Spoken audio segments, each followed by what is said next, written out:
देख रहे हैं सब डेवलपमेंट्स को, फेड की बैठक भी है, क्या नजरिया है सर? तस्वीर बदलेगी गोल्ड सिल्वर की बैठक के बाद या अभी ऐसे ही दबाव देखने को मिलेगा आगे भी? देखिए, जिगर जी ने इतनी अच्छी बात कही कि हम चाहते हैं कि विश्व में पूरी शांति हो, लेकिन ये 84 साल के इंसान को समझ में नहीं आती जिसने सारे तरफ रायता फैलाया हुआ है। हालांकि ये बात सब कुछ व्यवस्थित चलता रहे, ये हम आप सब चाहते हैं, लेकिन मुझे लगता है कि ब्रिज जी ये होने के बाद फेड की मीटिंग होने के बाद इनफैक्ट 31 तारीख को भी बहुत वोलेटिलिटी एक्सपेक्टेड है, 2 या 3 तारीख को भी एक्सपेक्टेड है और 7 तारीख को भी एक्सपेक्टेड है। तो बाजार में जो अभी भाव दिख रहे हैं वो नहीं रहेंगे, ये तो पता है। और यहाँ से एक मेजर मूवमेंट एक्सपेक्टेड है। गोल्ड में मिनिमम मिनिमम 4 से 5 हजार रुपए की डाउन और अपसाइड मूवमेंट आ सकती है, और सिल्वर में भी 20-25 हजार रुपए की मूवमेंट एक्सपेक्टेड है इन 10 दिनों के अंदर। आज गोल्ड 1,42,150 रुपए चल रहा है। 1,41,300 का आंकड़ा मैं मल्टीपल टाइम्स लास्ट वीक भी और इस वीक भी कल के शो में भी बता चुका हूँ।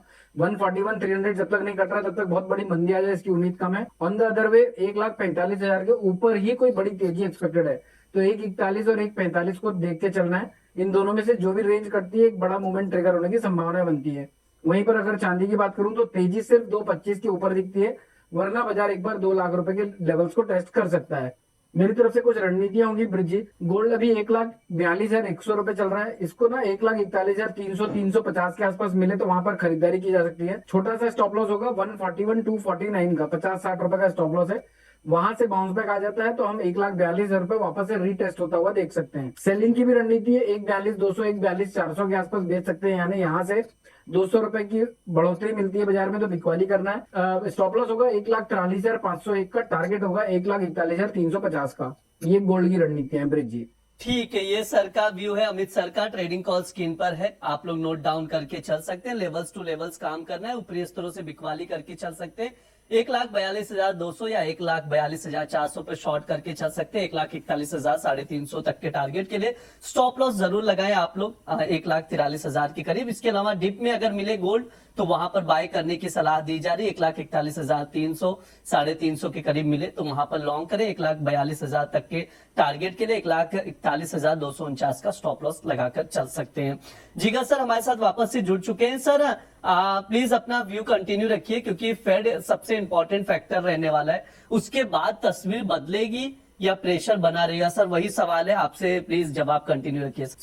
जिस हिसाब से डेटा आ रहा है, लग रहा है कि मार्केट इस वक्त शायद रेट स्टेबल रखे। सितंबर में एक्सपेक्टेड है कि इंटरेस्ट रेट बढ़ा सकते हैं, क्योंकि जॉब डेटा भी जो आया था थोड़ा सा उस हिसाब से आया था कि भाई स्टेबल हो सकता है, तो हमें लग रहा है स्टेबल रहेगा। बट सबसे ज्यादा इम्पोर्टेंट, क्योंकि अब मोरलेस एक्सपेक्टेशन 1/3 लोगों की है कि भाई स्टेबल बढ़ा सकता है, तो हमें लग रहा है स्टेबल रहेगा। बट सबसे ज्यादा इम्पोर्टेंट है कि उसकी जो कमेंट्री होगी वो किस प्रकार से वो दे रहे हैं कमेंट्री, पॉजिटिव हॉकिश है या कि मतलब that will definitely depend on की डॉलर इंडेक्स पे और गोल्ड सिल्वर की चाल पे आने वाले दिनों में। ठीक है, ये सर का नजरिया। भूपेश सर आपकी क्या राय है गोल्ड पर? स्पेशली आपसे व्यू लेना चाहूंगा। फंडामेंटल्स क्या कह रहे हैं सर? गोल्ड के वापसी करेगा गोल्ड या एज इट इज प्रेशर में ही नजर आएगा? क्या व्यू है, शॉर्ट टर्म नजरिया क्या है, और ट्रेडर्स अभी क्या रणनीति बनाए, क्या करके चलना चाहिए अभी? जी नमस्कार सर। अगर बात करें गोल्ड की तो गोल्ड के फंडामेंटल्स देखिए हमेशा ही पॉजिटिव होते हैं। अब बाजार ऊपर से काफी घटा हुआ है, तो विशेषकर जब 30% बाजार घटा हुआ है तो जरूर से पॉजिटिव साइड सोचना चाहिए गोल्ड के विषय में। बात रही यहाँ पर फेड की, तो फेड का जो विचार है केविन वॉश का, वो सामान्यतः हॉकिश रहता है और यहाँ पर ब्याज दरें तो बढ़ती हुई नहीं दिखेंगी, परंतु वही बात है कि कमेंट्री एक बार देखनी पड़ेगी कि कमेंट्री में क्या बोलते हैं। क्योंकि एक तरफ हॉकिश हैं केविन बॉस और डोनाल्ड ट्रंप, कहीं ना कहीं जो उनके बुलिशनेस उनमें क्लियरली विजिबल रहती है, वो हमेशा ब्याज दरों को घटाने के पक्ष में रहते हैं। और मुझे लगता है कि कहीं ना कहीं ये इसका 29 तारीख को तो डिसीजन आएगा ही आएगा। इसके साथ ही जो जियोपॉलिटिकल एंड पर जो चल रहा है मसला, इसमें भी हल होते हुए देखना चाहिए। क्रूड में एक अच्छी खासी बड़ी गिरावट देखने को मिली है, कहीं ना कहीं ये एक अर्ली इंडिकेशन हो सकता है। तो यहाँ पर मेरी ऑल ओवर अगर विचार करें तो खरीदारी की सलाह रहेगी, क्योंकि जो H1 का डेटा आया था ETF का, वो भी काफी पॉजिटिव ही आया है। अभी वर्ल्ड वाइड ऐसा कोई नेगेटिव डेटा देखने को नहीं मिला है। तो यहाँ पर ओवरऑल मेरा विचार गोल्ड में $4,000 का बुलिश ही रहेगा। क्योंकि मुझे लगता है कि ईयर एंड में बाजार फिर से 4500 और 4800 डॉलर आता हुआ दिखना चाहिए। इंट्राडे की बात करें तो इंट्राडे में गोल्ड में ये जो कॉल आपने मेंशन करी है ये अक्टूबर वायदा है, तो अक्टूबर वायदा 1,43,300 के आसपास यहाँ लेने की सलाह रहेगी, जिसका स्टॉप लॉस 1,42,900 का रहेगा। लक्ष्य की बात करें तो 1,43,700 और 1,44 के लक्ष्य यहाँ संभावित हो। जी सर। ठीक है, ये सर की तरफ से गोल्ड में ट्रेडिंग कॉल दिया जा रहा है। अक्टूबर वायदे में खरीदारी की सलाह दी जा रही है, तो उसके अकॉर्डिंग आप लोग रणनीति बनाकर चल सकते हैं। ध्यान रहे मार्केट में उतार चढ़ाव ज्यादा है, तो इस चीज का ध्यान में रखते हुए, रिस्क फैक्टर को ध्यान में रखते हुए स्टॉप लॉस आप लोग जरूर मेंटेन करें। ट्रेडिंग कॉल स्क्रीन पर आ गया, एक बार वापस से दोहरा दे रहा हूं। गोल्ड अक्टूबर वायदा 1,43,300 पर लॉन्ग करके चल सकते हैं। 1,43,700 का पहला टारगेट रहेगा, सेकेंड टारगेट 1,44,000 का रहेगा। 1,42,900 का स्टॉप लॉस लगाकर चल सकते हैं। ये भूपेश शर्मा की ओर से कॉल दिया जा रहा है सर की तरफ से, तो आप लोग नोट डाउन करके चलिए। अमित सर, चांदी पर क्या नजरिया रहेगा आपका? चांदी ऑलरेडी देख रहे हैं हम लोग बहुत प्रेशर में, 2,17,000 का भाव चल रहा है। कॉमेक्स पर देखिए तो $57 पर चांदी यहाँ पर नजर आ रही है। सर क्या प्राइजेस और टूटेंगे यहाँ से या बाउंस बैक करेगा? सर क्या रणनीति बनाए फेड बैठक से पहले और फेड की बैठक के बाद, क्या कुछ तस्वीर बदलती हुई दिखेगी? ब्रिज जी देखिए, अभी मुझे ऐसा लगता है कुछ टाइम, कुछ महीने, कुछ साल बाजार खून चूसेगा, स्पेशली जिन्होंने 3 लाख रुपए के ऊपर की चांदी ली हुई है। और ये ऐसा नहीं कि आज सडनली 4-5 महीने बाजार टूटने के बाद हम कह रहे हैं, या फरवरी ऑनवर्ड्स हमने कहना चालू कर दिया था बाजार टाइम करेक्शन में, और टाइम करेक्शन बहुत पेनफुल होता है। और जितना ब्लंटली, जितना अपफ्रंट होके एक्सप्लेन करेंगे, उतना ज्यादा लोग तैयारी करेंगे होल्ड करने की। तो मैं चाहता हूं कि जो भी लेके रखा हुआ है वो होल्ड करे बिंदास। सूनर और लेटर कभी ना कभी ब्रेकआउट आएगा तो बाजार चलेगा। इंसान हो या बाजार, जाना ऊपर ही है। 2,17,600 रुपए का भाव चल रहा है अभी। ब्रिज 2,25,000 रुपए के ऊपर निकलने के बाद ही कोई तेजी आने की संभावनाएं बनती है, तो 2,25 के ऊपर तेजी करना ये एकदम क्लियर है। अभी शॉर्ट टर्म में रणनीतियां 2,19 के आसपास अगर मिले तो बेचा जा सकता है। 2,22,501 के स्टॉप लॉस से 2,16 और 2,14 तक के टारगेट एक्सपेक्ट कर रहा हूँ। ऑन द कॉन्ट्ररी, अगर मान लीजिए ऊपर के साइड में बाउंस बैक नहीं मिलता, बाजार गिरता चला जाता है, तो 2,12 के आसपास बाय किया जा सकता है। 2,11,499 के स्टॉप लॉस से टारगेट होगा 2,13,000 और 2,14,000 रुपए के। ठीक है, ये सर का व्यू है। चांदी को लेकर डिप में बाय करने की सलाह दी जा रही है। अगर प्राइसेस अभी 2,17,000 चल रहा है, अगर गिरावट आए तो 2,12,000 पर लॉन्ग करके चल सकते हैं। वहीं सेलॉन राइस की भी स्ट्रैटेजी बना सकते हैं। अभी 2,17,000 है, यानी यहाँ से 2,000 रुपए की करीब करीब की अगर उछाल आए तो 2,19,000 पर शॉर्ट करके चल सकते हैं 2,14,000 तक के टारगेट के लिए। ये इंटेलिसिस वेंचर्स की ओर से टॉप पिक में रिकमेंड किया जा रहा है सिल्वर। ध्यान रहे स्टॉप लॉस जरूर आप लोग मेंटेन करें।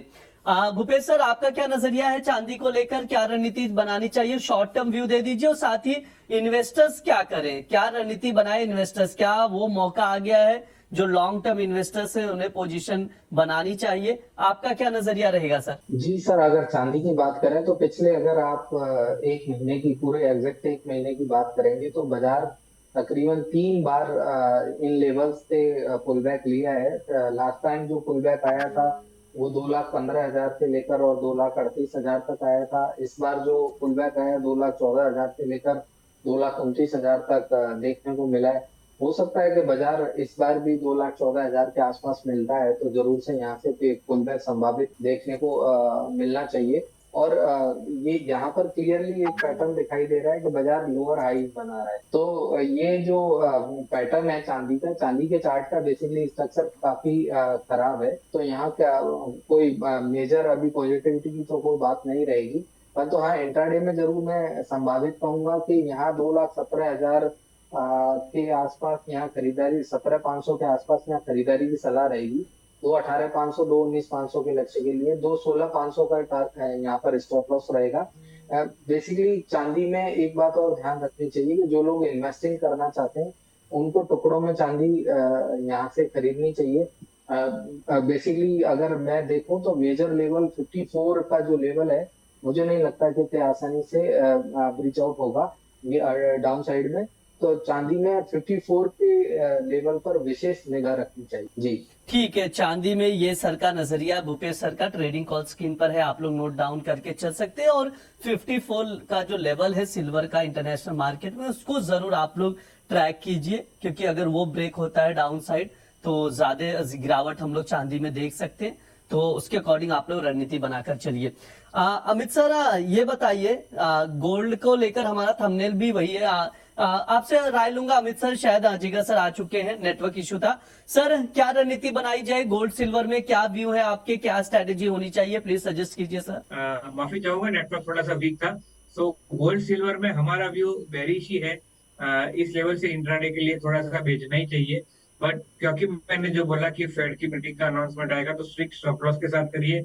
गोल्ड को लगभग एक बार आप 1,42,300 के आजू बाजू बेच सकते हैं। उसका स्टॉप लॉस रखिए 1,43,300 का। उसका पहला टारगेट रखिएगा 1,41,000 और दूसरा टारगेट है 1,40,200। और सिल्वर का भी सिल्वर में क्या रणनीति हो? सिल्वर में भी हमारा व्यू बेरिश ही है। सिल्वर में भी लगभग 2,18,500 के आजू बाजू उसको बेच सकते हैं। 2,21,200 का स्टॉप लॉस लगा सकते हैं। उसका पहला टारगेट रहेगा 2,14,000 का और दूसरा टारगेट रहेगा 2,12,000। तो दोनों में सेल का ही पोजीशन है।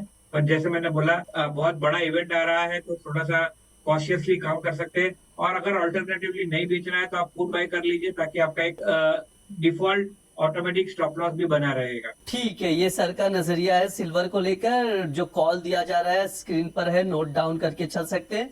बिकवाली की सलाह दी जा रही है, उसके अकॉर्डिंग आप लोग रणनीति बनाकर चलिएगा। बहुत सारे सवाल आ रहे हैं, कि करके शॉर्ट में सवालों के जवाब भी ले लेते हैं। अमित सर, सबसे पहले आपके लिए सवाल है विजय प्रकाश जी का। देखो जिगर सर, हम लोग ध्यान नहीं दे पाए, भूपेश सर हमने भी ध्यान नहीं दिया, यहाँ पर दर्शक ध्यान दे रहे हैं। विजय जी कह रहे हैं कि अमित सर की शर्ट बहुत ही डैशिंग लग रही है। देखो दर्शक सर को एकदम ट्रैक कर रहे हैं, हम लोग मिस कर गए। सर अमित सर, आप लोगों का ध्यान ही नहीं हम पे। नहीं, हम लोग सोचे पहले ट्रेडिंग कॉल ले ले, फिर बात करेंगे इस पर। जी सर मुझे, अच्छा, उसी के नीचे एक तो सवाल ऐसा भी लगा है कि अमित सर। हाँ जी जी जी प्लीज। मुझे ऐसा लगा कि अमित जी गोवा से कोई शो कर रहे हैं क्या? कहीं गोवा छुट्टी पर गए तो वहां से शो कर रहे हैं। अमित सर, राहुल प्रधान जी का सवाल आ रहा है। ये सारे आउटफिट स्पेशली ब्रिज जी के शो के लिए होते हैं, क्योंकि ब्रिज जी चाहते हैं मैं ऐसे आउटफिट में शो अपीयर करूं। क्या बात है सर, सवाल ले लेते क्योंकि समय कम है, फिर हमें मेटल्स और एनर्जी भी डिस्कस करना है, एग्री भी करना है। अमित सर, राहुल प्रधान जी का सवाल है, कह रहे हैं गुड मॉर्निंग अमित सर। उन्होंने पोजीशन बनाई है सिल्वर मिनी में। अगस्त वायदे में 2,25,200 पर लॉन्ग पोजीशन है। क्या किया जाए सर, आपसे राय जानना चाह रहे हैं। ब्रिज जी 2 लाख मैं मेगा के हिसाब से रेट दे रहा हूँ, क्योंकि मेरे ख्याल से मोरलेस सेम ही चल रहा होगा। इसका भी 4 सितंबर का एक्सपायरी है, अगस्त वायदे का नहीं, अलग अलग होगा डिफरेंस। मेगा लॉट अगर 2,19 के आसपास आता है तो एक बार एग्जिट प्लान कर लीजिए।